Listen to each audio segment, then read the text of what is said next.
নমস্কাৰ প্ৰিয় দৰ্শক, প্ৰজ্ঞান ইউনিভাৰ্ছ চেনেলত আপোনালোকক সকলোকে স্বাগতম জনাইছোঁ। আজি আমি লৈ আহিছোঁ 2025 চনৰ অক্টোবৰ মাহটো সিংহ ৰাশিৰ বাবে কেনেকুৱা হ'ব। সিংহ ৰাশিৰ শাসক গ্ৰহটো হৈছে সূৰ্য, যি উজ্জ্বলতা, আত্মবিশ্বাস আৰু নেতৃত্বৰ প্ৰতীক। অক্টোবৰ মাহটোৱে সৌভাগ্যৰ সুযোগৰ লগতে কিছু প্ৰত্যাহ্বানো কঢ়িয়াই আনে। এই মাহটো ব্যস্ততাপূৰ্ণ হ'ব যদিও ই সৌভাগ্য কঢ়িয়াই আনিব। প্ৰিয় দৰ্শক, জীৱনত আগবাঢ়ি যোৱাৰ সুযোগ পাব আৰু শুভাকাংক্ষীৰ সহায়ত আপুনিও সেইবোৰৰ সম্পূৰ্ণ সুবিধা ল'ব পাৰিব। আৰম্ভণিতে বিশেষ প্ৰকল্পত কাম কৰাৰ সুযোগ পাব আৰু আপোনাৰ মৰ্যাদা আৰু সুনামো বৃদ্ধি পাব। এই ভিডিঅ'টোত আমি বিতংভাৱে আলোচনা কৰিম ধৰি লওক কেৰিয়াৰ আৰু চাকৰি, ব্যৱসায় আৰু বিত্ত, শিক্ষা আৰু কেৰিয়াৰৰ বৃদ্ধি, পৰিয়াল আৰু সম্পৰ্ক, প্ৰেম আৰু বৈবাহিক জীৱন আৰু স্বাস্থ্য। আৰু শেষত অক্টোবৰ মাহটো আপোনাৰ বাবে আৰু অধিক শুভ কৰি তুলিবলৈ আমি আপোনালোকক বিশেষ জ্যোতিষৰ প্ৰতিকাৰ প্ৰদান কৰিম। গতিকে ভিডিঅ'টো শেষলৈকে থাকিব আৰু তেতিয়ালৈকে, কাৰণ প্ৰতিটো তথ্যই আপোনাৰ জীৱনত দিশ দিব। ৰ'ব, আপোনালোকে যদি ভিডিঅ'টো ভাল লাগিছে আপোনাৰ লাইক এটা কিন্তু কৰি দিয়ক। প্ৰিয় দৰ্শক, কেৰিয়াৰ আৰু চাকৰি যদি চোৱা হয়, এই মাহটো কৰ্মসংস্থাপনত থকাসকলৰ বাবে শুভ হ'ব। প্ৰথম সপ্তাহত আপুনি এটা গুৰুত্বপূৰ্ণ প্ৰকল্পত যোগদান কৰাৰ সুযোগ পাব। আপোনাৰ কঠোৰ পৰিশ্ৰম আৰু সততাৰ শলাগ লোৱা হ'ব। দ্বিতীয় সপ্তাহত বিদেশী পৰিক্ৰমা সম্পৰ্কীয় কামত সফলতাৰ সম্ভাৱনা আছে। যদি আপুনি IT, media, banking, management, counselling বা সৃষ্টিশীল ক্ষেত্ৰখনৰ সৈতে জড়িত, তেন্তে এই মাহটো অতি বিশেষ হ'ব। মাজৰ অংশত আপোনাৰ ব্যক্তিত্ব আৰু বক্তৃতাত মানুহ আপ্লুত হ'ব, যাৰ ফলত নতুন সুযোগৰ সৃষ্টি হ'ব। উচ্চ পদস্থ বিষয়াই আপোনাৰ কামৰ প্ৰশংসা কৰিব আৰু পদোন্নতিৰ সম্ভাৱনাও প্ৰবল। চাকৰি সলনি কৰাৰ যিহেতু কথা যদি আপোনালোকে চিন্তা কৰিছিলে, তেতিয়াহ'লে এই মাহ আপোনাৰ কাৰণে শুভ। সাক্ষাৎকাৰৰ সফল হ'ব আৰু নতুন অফাৰ লাভ কৰিব। আপুনি পাৰিলে যিকোনো নথিপত্ৰত স্বাক্ষৰ কৰাৰ আগতে ভালদৰে পঢ়ক। প্ৰিয় দৰ্শক, যদি চোৱা হয় ব্যৱসায় আৰু আৰ্থিক দিশ যদি আমি চাওঁ, যে 2025 চনৰ অক্টোবৰৰ মাহটো ব্যৱসায়িকসকলৰ বাবে উপকাৰী হ'ব। গ্ৰাহকক আকৰ্ষণ কৰা আৰু বিপণন কৌশল গঢ়ি তোলাৰ বাবে মাহৰ প্ৰথমাৰ্ধত শুভ হ'ব। মাহৰ শেষৰ ফালে লাভ বৃদ্ধি পাব আৰু বিদেশৰ সৈতে সম্পৰ্ক থকা ব্যৱসায়ীসকলে যথেষ্ট লাভৱান হ'ব। যদি আপুনি আমদানি ৰপ্তানি, ব্যৱসায়, ফেশ্বন, সংবাদ মাধ্যম বা পৰ্যটনৰ সৈতে জড়িত, তেন্তে আপুনি উল্লেখযোগ্য সফলতা লাভ কৰিব পাৰে। নতুন বিনিয়োগৰ সুযোগ আহিব আৰু অংশীদাৰিত্ব লাভজনক হ'ব। ৰিয়েল ইষ্টেট বা সম্পত্তিৰ সৈতে জড়িত লেনদেনো অনুকূল হ'ব। সামগ্ৰিকভাৱে আপোনাৰ আৰ্থিক অৱস্থা শক্তিশালী হ'ব আৰু আপুনি ধন জমা কৰাত সফল হ'ব। অপ্ৰয়োজনীয় খৰচ নিয়ন্ত্ৰণ কৰক। শিক্ষা আৰু কেৰিয়াৰ বৃদ্ধি যদি চোৱা হয়, অক্টোবৰ মাহটো ছাত্ৰ ছাত্ৰীৰ বাবে অতি অনুকূল হ'ব।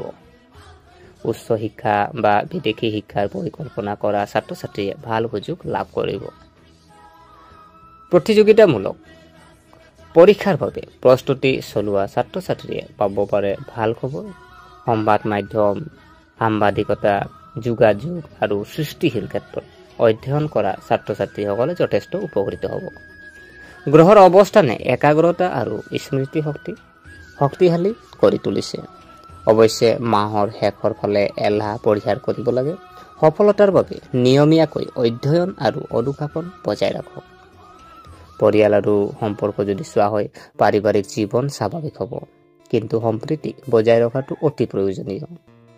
প্ৰাৰম্ভিক সময়ছোৱাত পৰিয়ালৰ পৰা সহায় আৰু আশীৰ্বাদ লাভ কৰিব।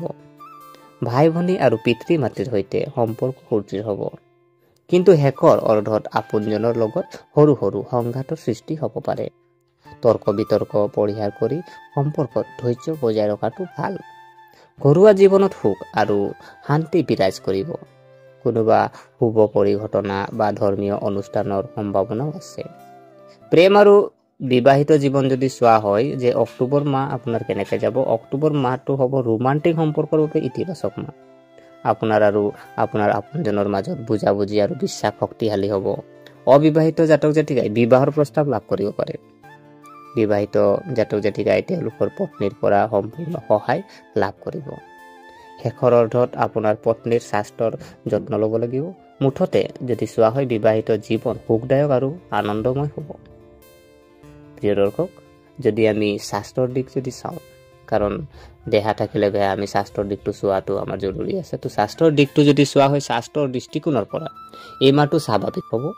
প্ৰাথমিক দিনত আপোনাৰ যিহেতু আপুনি শক্তি আৰু উৎসাহেৰে ভৰি পৰিব, কিন্তু মাহৰ মাজভাগ আৰু শেষত ব্যস্ততাপূৰ্ণ সূচী আৰু মানসিক চাপৰ বাবে আপুনি ভাগৰুৱা অনুভৱ কৰিব পাৰে। খাদ্যৰ প্ৰতি আপুনি বিশেষ যত্ন লওক আৰু টেঙা খাদ্য আপুনি পৰিহাৰ কৰক। যোগ, ধ্যান আৰু প্ৰাণায়ামক আপোনাৰ দৈনন্দিন জীৱনত অন্তৰ্ভুক্ত কৰক। দীৰ্ঘদিনীয়া ৰোগত আক্ৰান্তসকলে সকাহ পাব। আমি কিছু প্ৰতিকাৰ আমি চাম। ধৰি লওক আজি অক্টোবৰ মাহত শান্তি আৰু সফলতাৰ বাবে আদিত্য হৃদয় স্তোত্ৰ আবৃত্তি কৰক। আৰু প্ৰতিদিনে পাৰিলে আপুনি পুৱা সূৰ্যদেৱক পানী আগবঢ়াব পাৰে, বা মংগল আৰু দেওবাৰে দুখীয়া আৰু আটকজনক খুৱাব লাগিব। মংগলবাৰে এটা হনুমান মন্দিৰত আপুনি কি কৰিব, গৈ পেলাই তাত যিহেতু শৰাই এভাগ আপুনি আগবঢ়াব পাৰে।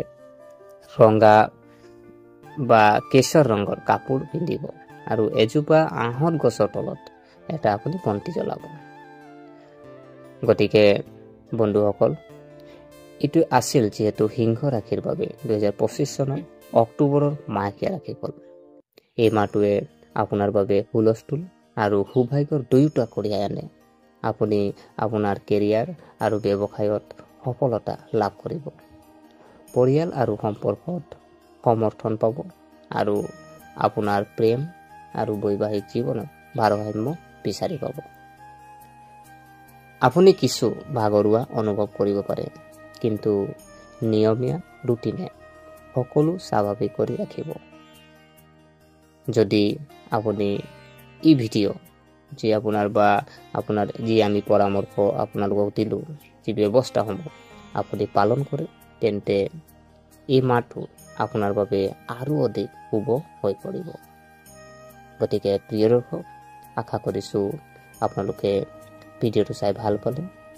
যদি এই ভিডিঅ'ই আপোনাক কিঞ্চিত মানুহ লাভান্বিত কৰিছে, তেনেহ'লে লাইক কৰিব আৰু শ্বেয়াৰ কৰিব আজি, যাতে আপোনালোকৰ যিমানখিনি আপোনালোকৰ পৰিয়াল হওক, বন্ধু বান্ধৱী হওক, যিসকল সিংহ ৰাখে তেখেতসকলক পাৰিলে ভিডিঅ'টো শ্বেয়াৰ কৰক।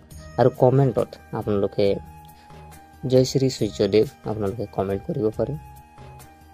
আৰু যদিহে আপোনালোকে নতুনকৈ আহিছে, তেন্তে চেনেলটো যদি ছাবস্ক্ৰাইব কৰা নাই, অনুগ্ৰহ কৰি ছাবস্ক্ৰাইব কৰি আমাক উৎসাহিত কৰিব বুলি আশা থাকিলে পুনৰ লগ পোৱাৰ প্ৰতিশ্ৰুতিৰে আজিলৈ আমি বিদায় মাগিলোঁ। ধন্যবাদ।